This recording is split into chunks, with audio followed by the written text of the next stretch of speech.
जीवनाच्या वाटेत सर्वांसोबत जायच आहे, काही आपलं देण आहे, काही त्यांचं घेण आहे. जे मिळालं सुख त्याचं काय, जे हसू हरवलं त्याचं काय. क्षण क्षण थांबून नियती घेते जीवनाची परीक्षा. परीक्षा ही परीक्षा. परीक्षा खरी परीक्षा. दिवस रात्र मेहनत करून आपलं रक्त घाम गाळून आतापर्यंत मी अगदी इज्जतीने हे साम्राज्य बनवलं, आणि याने एका क्षणामध्ये ते धुळीला मिळवलं. मी तुमच्या बरोबर माझ्या मनाविरुद्ध इंडियाला जायला तयार आहे, पण एक गोष्ट तुम्ही पण ऐकून घ्या ना, मी तिथे जाऊन कोणाशी लग्न करणार. तुझे लहानपणीचे दिवस आठवले. तू फक्त माझ्या हाताने जेवण जेवत होतीस.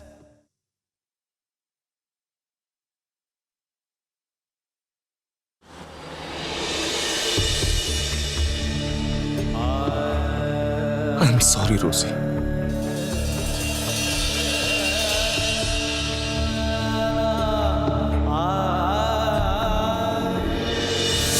जर तू इथे परदेशामध्ये ती मुलगी रोझी बरोबर लग्न केलंस तर त्या दिवसानंतर आपला बाप तुझ्यासाठी मेलाय असं समज. क्रिश, तुझ्याशी इतके दिवस काहीही न बोलता मी माझा श्वास अडखळत होता. Krish, I was so sad. Krish, तुझ्यापासून 4 दिवस दूर राहणं. क्रिश, मी कुणात जगत होते.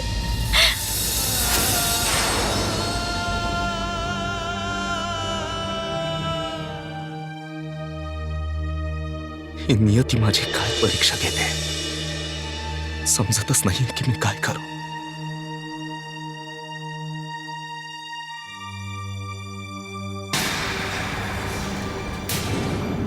हो राकेश, तू एक काम कर, माझ्या वतीने मिस्टर रॉबर्ट बरोबर मीटिंग कर.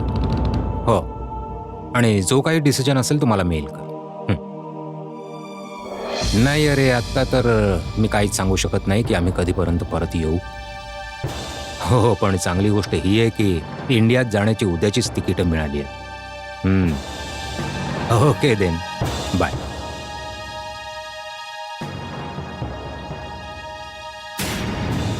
मॉम, काय झालं? आपण उद्या सकाळीच इंडियाला जायला निघणार आहोत, म्हणून जाण्यापूर्वी मला एकदा रोजीला भेटणं फार आवश्यक आहे.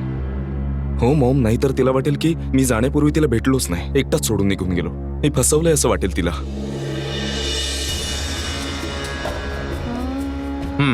मी नंतर फोन करतो. कुठे चाललायस? डॅड, ते आपण उद्याच इंडियाला चाललो आहोत, तर जाण्यापूर्वी फक्त एक वेळा मी रोजीला भेटून येतो. खबरदार, जर माझ्या मर्जी विरुद्ध या घरातून एक पाऊल जरी पुढे टाकलं असतं, इतकं सगळं झाल्यानंतर सुद्धा तुझ्या डोक्यातून रोजीचं भूत अजून उतरलं नाही. काही गरज नाहीये तिच्याकडे जाण्याची, आणि काही गरज नाही तिच्या मनात खोटी आशा जागवण्याची. विसरून जातील. नाही डॅड, जाण्यापूर्वी मला तिला एक वेळ तरी भेटायलाच लागेल. याचा अर्थ आहे तुझ्या नजरेत तुझ्या बापाची काहीच किंमत नाही. लक्षात आहे ना मी तुला काय सांगितलं होतं, की जर तू त्या मुलीबरोबर कोणतेही संबंध ठेवलेस तर तुझे बाबा तुझ्यासाठी मेलेत असं समजलं? आता तुझ्या रूम मध्ये जा आणि पॅकिंग कर.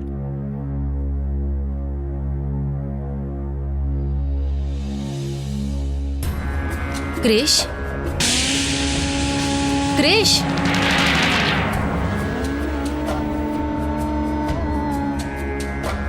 हा हा तर मी सांगत होतो की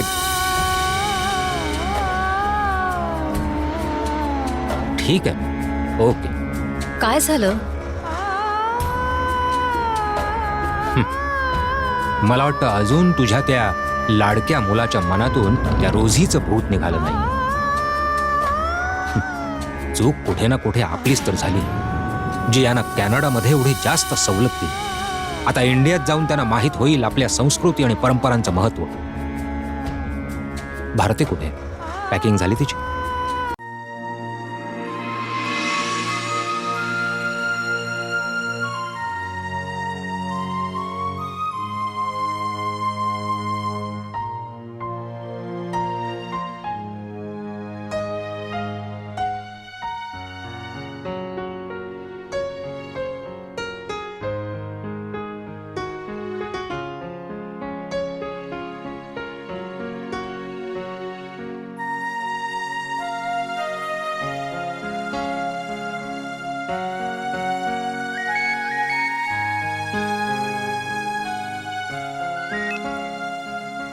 बोल डॉली.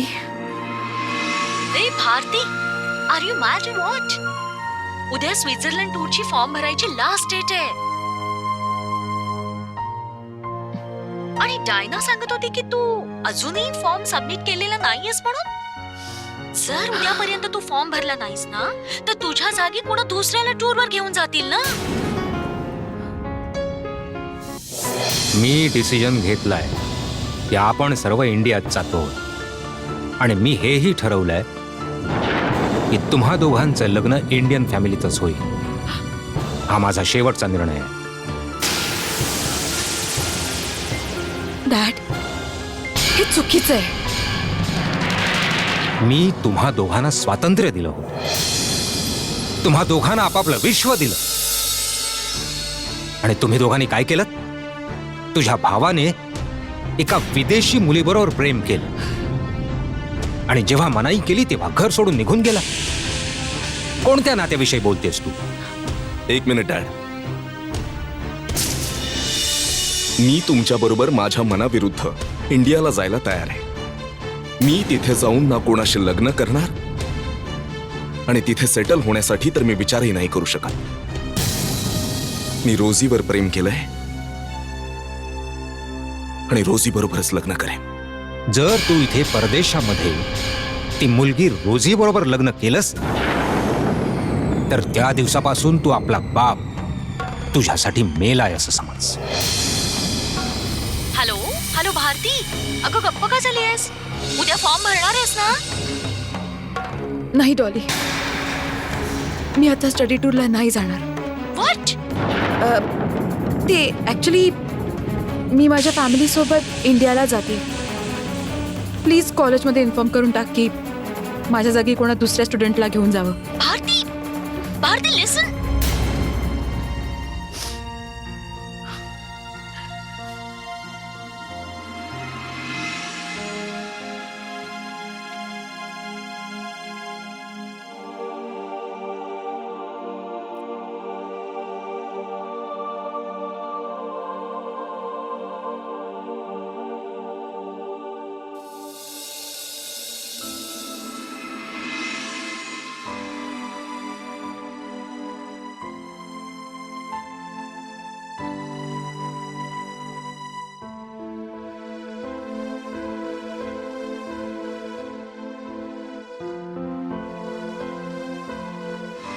अभ्यासात लक्ष पण लागत नाहीये. सतत भारतीचा विचार मनात येतोय. माहित नाही कशी असेल, कुठे असेल, काय झालं असेल तिच्या बरोबर. एक फोन पण नाही केला.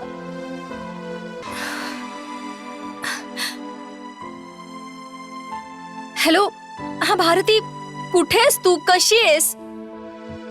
हो हो, मी लगेच ऑनलाईन येते. हा,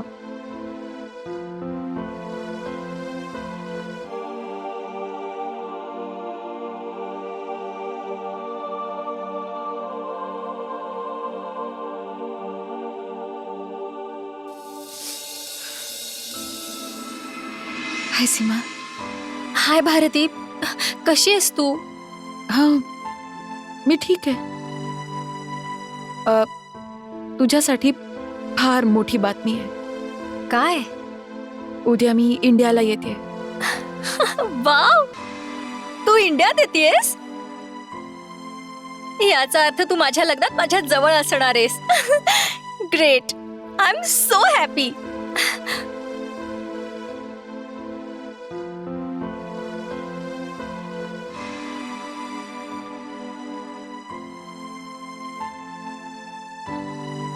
भारती, तू इंडियात आपल्या मर्जीनेच येतेस ना, की काय जबरदस्ती? कारण मला आठवतंय त्याप्रमाणे तू तर तुझ्या स्वित्झर्लंड टूरवर जाणार होतीस ना. मग हे अचानक इंडियात येण्याचं कारण काय झालंय? मला खरं खरं सांग. सीमा, मी माझी स्टडी टूर सोडून क्रिशसाठी इंडियाला येते.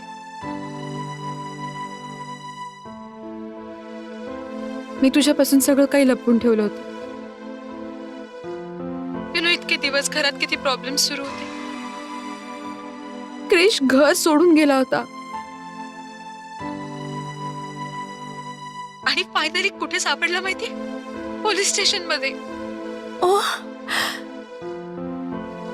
काय? काही दारुड्या मुलांबरोबर त्याला अरेस्ट केलं होतं. भारती, इतकं सगळं काही झालं आणि मला सांगणं जरुरी नाही समजलंस? मला एकदा पण फोन नाही केलास तू. बस सतत हेच सांगत राहिली काहीतरी प्रॉब्लेम आहे. मी तुला कसं सांगणार होते? तुमच्या घरी साखरपुड्याचं वातावरण होतं.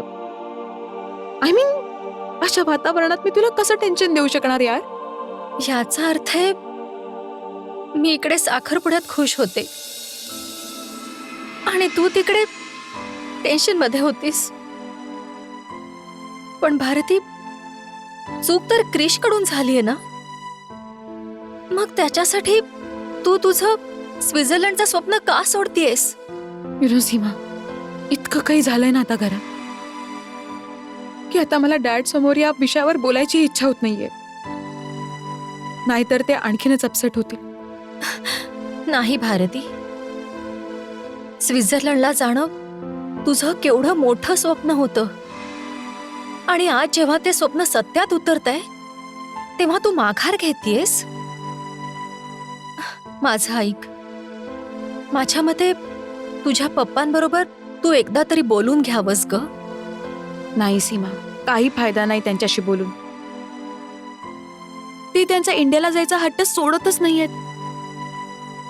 आणि तसंही अगोदरच ते क्रिशच्या बाबतीत इतके डिस्टर्ब आहेत की मी त्यांना अजून डिस्टर्ब नाही करू शकत यार. फॉरगेट इट यार. कदाचित हेच माझ्या नशिबात लिहिलंय.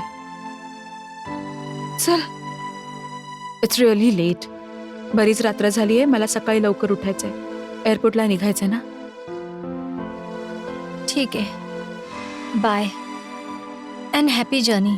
Thanks, bye.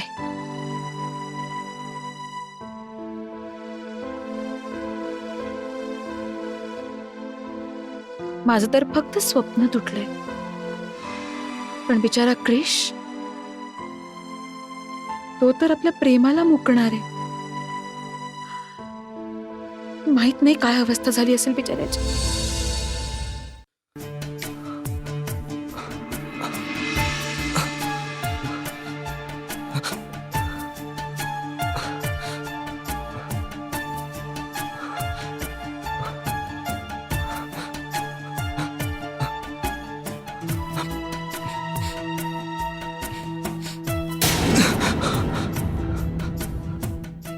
मला का असं वाटतंय की दोन माणसे मला आपापल्या बाजूने ओढतायत?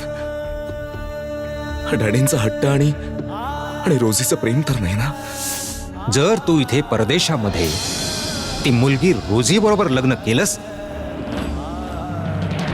तर त्या दिवसापासून तू आपला बाप तुझ्यासाठी मेलाय असं समज.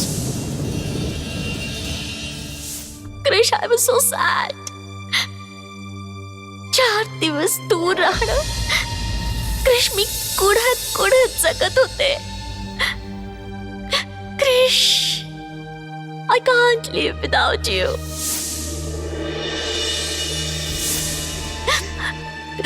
क्रिश, जर तू अजून काही दिवस मला भेटला नसतास तर मी तर मारूनच गेले असते Krish. Krish, I love you so much. तर त्या दिवसापासून तू आपला बाप तुझ्यासाठी मेलाय असं समज. तू जर अजून काही दिवस मला भेटला नसतास तर मी मरूनच गेले असते क्रिश. मी काय डिसिजन घेऊ? जर डॅडींचा हट्ट त्यांच्या रीतिरिवाजांबरोबर गेलो तर रोजी जिवंतपणेच मरून जाईल. आणि जर रोजीच्या जवळ जातो तर डॅडी मला कायमचं आपल्यापासून आणि घरापासून दूर करते. हे करू तर काय करू?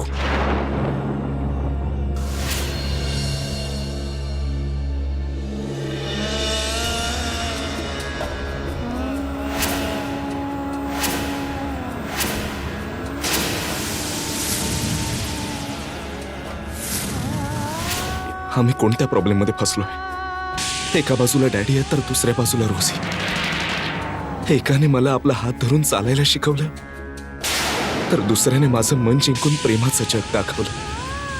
मी काय करू? एका बरोबर माझा श्वास जोडलाय तर दुसऱ्या बरोबर माझं मन.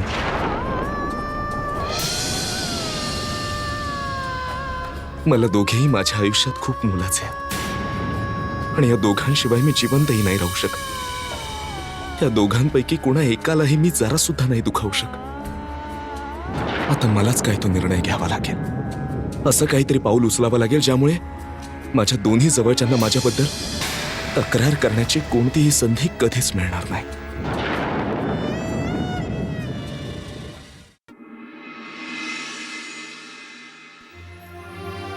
अरे बाबा गायत्री, भारती, पूजेची वेळ झाली आहे आणि त्या तुमच्या लाडक्या मुलाचा तर काही पत्ताच नाही. त्याला एवढी शिस्त नाहीये की आज आपण सर्वांबरोबर पूजा करायला यावं. जरा बघ तरी तो तयार झालाय की नाही. कोणत्याही गोष्टीची शिस्तच नाही यायला. हे बघा, घरातून निघताना तुम्ही तुमचा मूड खराब नका करू. आणि हो, त्याला हे टोकू नका. आनंदाने निघूया ना आपण सगळेजण. भारती, जाऊन बघ जरा क्रिश तयार झालाय की नाही. हो, मी पाहून येते. हो बघ, जर तो तयार नसेल तर तुम्ही दोघी तरी या, निघूया. क्रिश, क्रिश, अजून झोपलाय हा. Krish, get up. उठ Krish. Krish, come on, get up. आपल्याला एअरपोर्टला जायचंय ना. चल उठ बघू. उठ ना रे बाबा. Okay Krish, enough. हा, हे बघ, जर डॅडीने तुला असं झोपलेलं पाहिलं ना तर फारच रागवतील. I am telling you. Krish, चल. Krish, is high time now. Get up. Krish, चल आता उठ. आता खूप झाला. उठ, चल. क्रिश, क्रिश, क्रिश, क्रिश, क्रिश, क्रिश बाळा. हे परमेश्वरा. डॅड, क्रिशला ओशा हॉस्पिटलमध्ये घेऊन जाऊया. ते या शहरातलं मोठं हॉस्पिटल आहे. या. I just call. मी सांगते त्यांना की आम्ही क्रिशला 10 मिनिटात घेऊन येतोय तिथे. तुम्ही लवकर काय ते करा ना. क्रिश. Hello, Osha hospital. एक मिनिट. आपण त्याला कोणत्याही मोठ्या हॉस्पिटलमध्ये नाही घेऊन जाऊ शकत. What are you saying dad? तुम्ही क्रिशची हालत पाहिली नाहीत का? मी माझा जुना मित्र डॉक्टर पटेलला फोन करतो. त्याचंही एक हॉस्पिटल आहे, आपण तिथे घेऊन जाऊ. खूप वर्षांपासून प्रॅक्टिस करतोय तो. डॅडी, तुम्ही क्रिशची अवस्था बघा. त्याला आता यावेळी छोट्या हॉस्पिटलमध्ये नाही, मोठ्या हॉस्पिटलमध्ये घेऊन जायला हवं. हा कसला डिसिजन घेताय तुम्ही? मी खूप विचार करूनच हा निर्णय घेतोय. ही सुसाईड केस आहे. मोठ्या हॉस्पिटलमध्ये घेऊन गेलो तर पोलीस केस होईल. पोलीस हजारो प्रश्न विचारतील आपल्याला. हे कॅनडा आहे, कॅनडा. ही केस किती क्रिटिकल होऊ शकतो, आपण किती अडचणीत येऊ शकतो माहितीये. तुम्ही आत्ताही असा विचार करताय आणि तेही क्रिश अशा अवस्थेत असताना. हे बघ बेटा, मी घाईघाईत कोणताही निर्णय घेत नाही, पूर्ण विचार करूनच घेतो. माझं म्हणणं समजून घेण्याचा प्रयत्न कर. आपण त्याला लगेच डॉक्टर पटेलच्या हॉस्पिटलमध्ये घेऊन जाऊ. बास बास करा तुम्ही दोघं. अहो, ही काय वेळ ही चर्चा करण्याची. लवकर माझ्या क्रिशला कोणत्या तरी हॉस्पिटलमध्ये घेऊन चला.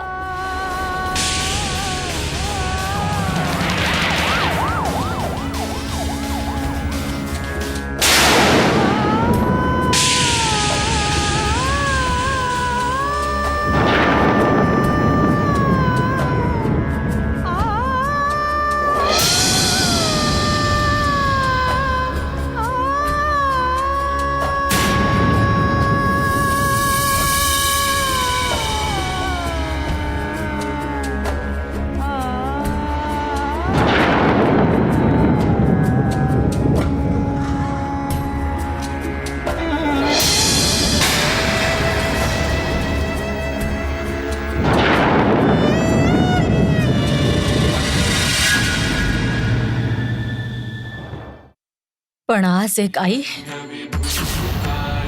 आपल्या स्वतःच्या मुलाच्या आयुष्यासाठी तुझ्याशी युद्ध करेन. माझ्या भक्तीसमोर तुला तुझी शक्ती दाखवावीच लागेल. माझ्या मुलाला तुला वाचवावंच लागेल. जोपर्यंत माझा मुलगा शुद्धीवर येत नाही